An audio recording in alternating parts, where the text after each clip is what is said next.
Hello, welcome to this week's Forex Outlook here at xm.com. I'm Rafi Barajan, currency analyst, and here with me is our chief economist, Michalis Orniadis. So, Michalis, it's been a rather bad week for the US dollar, and this weakness came despite the fact that we saw US Treasury yields reaching fresh yearly highs. On the other hand, we saw some impressive gains for sterling and the Australian dollar. So, what were the highlights? That's right. I think the significant selling pressure that the US dollar is facing is the main theme for the foreign exchange markets. It has been almost for a month now that we are seeing the dollar under such pressure. It's difficult to pin down what the determining factor for that is. Definitely other central banks are going to tighten, it seems, more or less. But whether or not there is political uncertainty, I'm wondering why now, since the tax cuts have passed from the US, and there are also some reports that maybe the Russian probe is going to be dropped against the Russian meddling probe is going to be dropped against the Trump campaign. So the timing is a little suspicious if one is quoting political uncertainty. I think it was the turn of the pound to gain this week, because not because of the data, although we had retail sales and inflation. They were not so special, nothing. Oh, if anything, they were a bit on the light side, but there is a growing sense that the EU is willing to come to a reasonable deal with the UK with respect to Brexit. We're not getting more of those horror headlines concerning the Brexit negotiations. So hopefully we'll see some more progress, although the evidence is lacking. I don't think there is so much specific concrete evidence to go on to.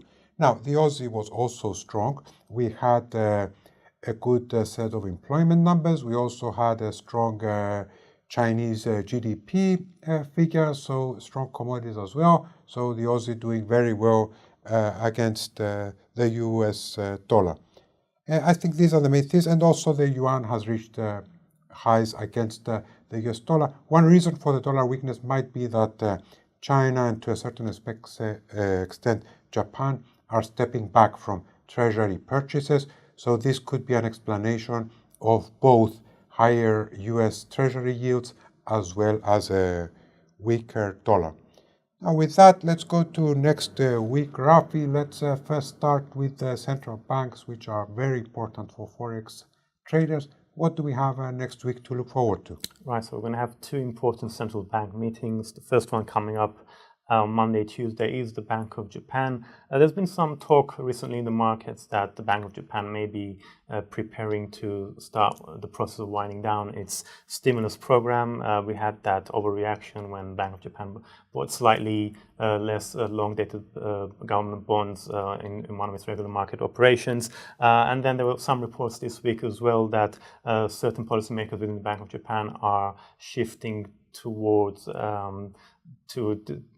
starting discussions on exiting the Bank of Japan's massive stimulus program.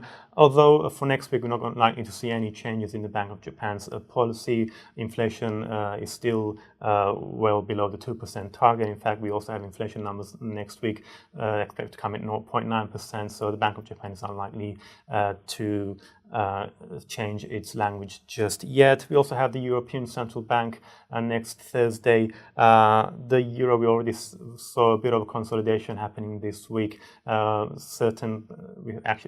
fact, we saw 3 ECB Governing Council members speaking in public, saying that warning against the dangers or the positive negative impact on inflation and growth due to the sharp rise in the euro recently. But we also did see some reports that the European Central Bank is unlikely to change its policy just yet, even though we are hearing more and more about the ECB eventually adding an end date to its QE program.